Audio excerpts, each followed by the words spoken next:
Good morning.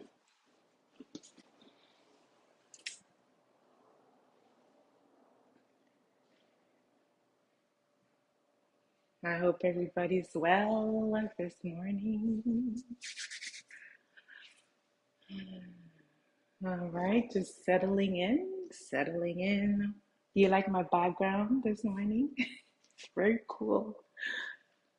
I'm a very cool little hostel. I love when I travel, go to hostels just to check things out, meet interesting people. This says, I don't know if you see it, but it was all a dream. Love it. So I try to capture all of it, but I don't think you see the whole thing, unfortunately. All right, so let's get settled in. I think we are all good. Just want to make sure. Thank you again for being on this journey with me. I'm super excited. Day 12. This is really my favorite practice on the rising journey that we're going to be talking about today. So I hope you're ready. Um, yeah, day 12. Day 12, we're talking about being still. I know that in the culture that most of us live in, that is not something that is prioritized. We're always on the go, go, go.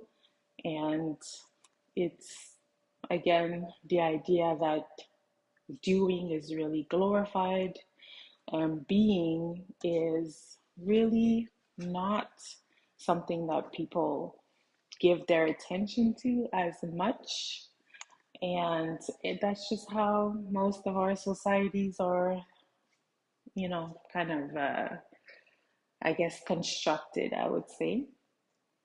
So a lot of what we deal with, um, whether we like it or not, are social constructs, meaning that there are things that whatever society that we live in that are normalized, that are encouraged, that are pushed on us.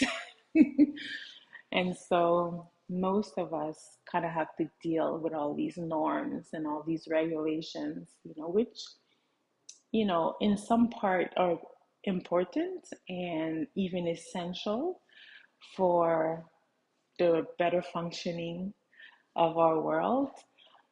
But sometimes it's at the detriment of something that would be even better. And so that is the reason why rising is so important, because there are so many things that are preventing us from truly becoming or being who we are meant to be, at each stage or journey of our lives. And so hopefully this challenge has helped you to, um, get closer and closer to living that inside out sort of journey. And yeah, so let's get right into the reading. And then if I have a time to yap a little bit, great.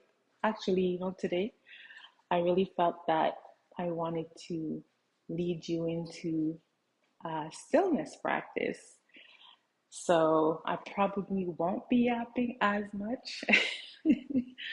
But okay, so let's do that. Let's start with the reading. So it's the last piece of, the self image piece.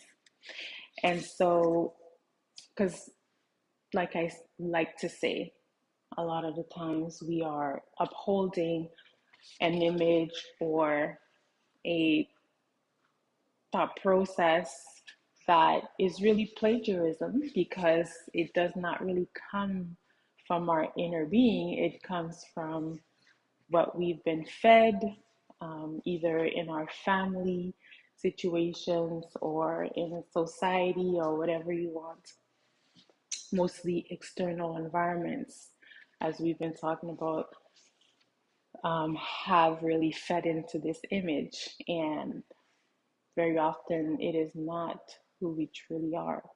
But we continue to play the game because either we want to be accepted or we feel like there's no other option, whatever the reason.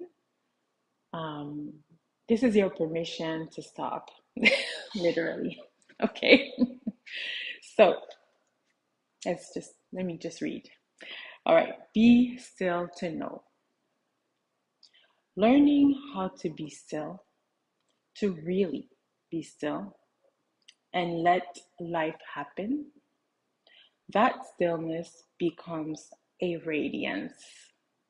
That is from Morgan Freeman, awesome actor. And I couldn't agree more. Next quote is from Darcy Lewam. Sorry about that if I'm not saying it right. While some question whether stillness is selfish, it's the opposite. It gives you greater capacity to embrace others, like putting your own oxygen mask on first in an airplane. As the saying goes, you can't pour from an empty cup. So true. All right, today I want to talk about being still. In knowing our vision, it's essential to realize that it doesn't come easy for us to understand what's happening in the innermost part of our being. And so, an excellent tip or trick is to be intentional about setting aside some time to be with yourself. Me, myself, and I moments, or simply me time, as I like to call it. It requires slowing down the phone, the computer, the TV, any background noise. I even recommend shutting out all lights. If you can make it as dark as possible, it is ideal. It's a moment where you're truly focused on being still and be aware of what we know of who we are. And as we talked about internal dialogue and internal environment, taking the time to be and confront who we are is essential to manifest that next best version of ourselves. And being still is the best way to go about it. I invite you to try it. Take some time, even if you can start with only 5 minutes. I would even say 1 minute. Try it. I love to curl up in a ball and shut out all lights. I even like to put a blanket over me so that I'm in complete darkness and intentionally tune in to what is happening inside me. I just want to say a little caveat about this particular practice. I know that for some people that can be a very scary thing, and so don't do it if you're not in a place where you're able to handle being so close to the crap or realizing some things that are happening inside of you. Okay, so that might be something that you need to get to gradually. So that's why, even though I say 5 minutes in here, even 30 seconds, whatever feels comfortable to you. And if it's really, really hard, then it might be a good time to consider speaking with someone to actually go there in a safe space, in a safe environment. Okay? All right, let's continue reading. And then this is where, sorry, I think I lost me where I was. Yeah, so shut off all lights, curl up in a ball, I like to put a blanket over me so that I'm in complete darkness and intense. And then this is where I also encounter God. There's a verse in the Bible that says, "Be still and know that I am God."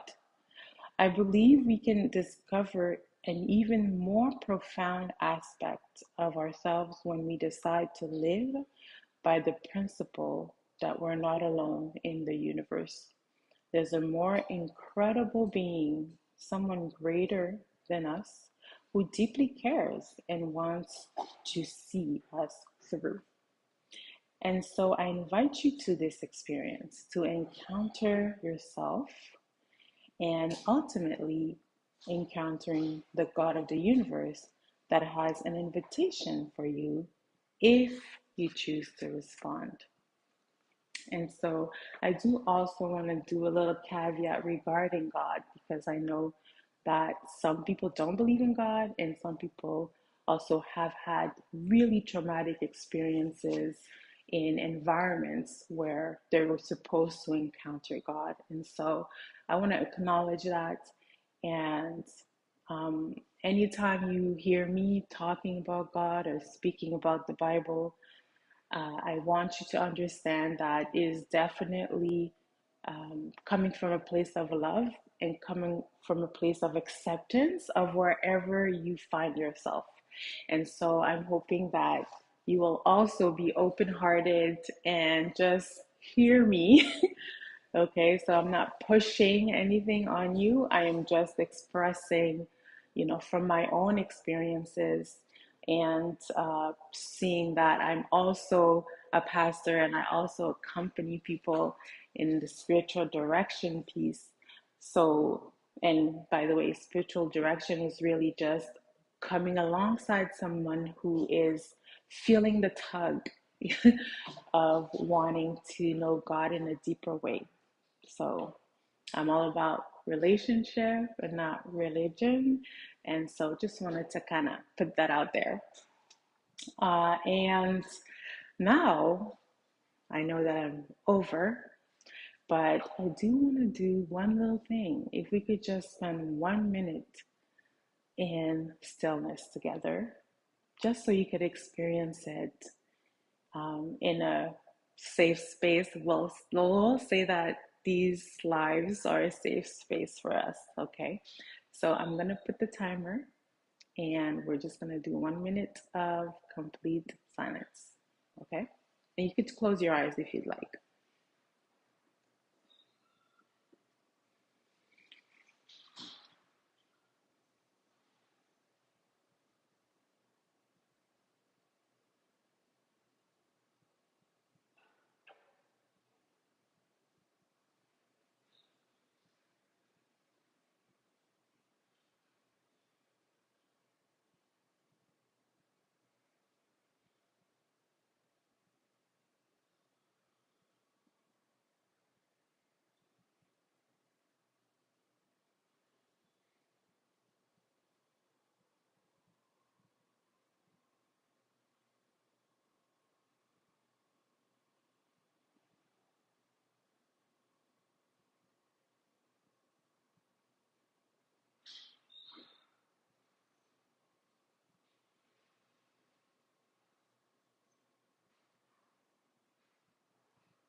That's it.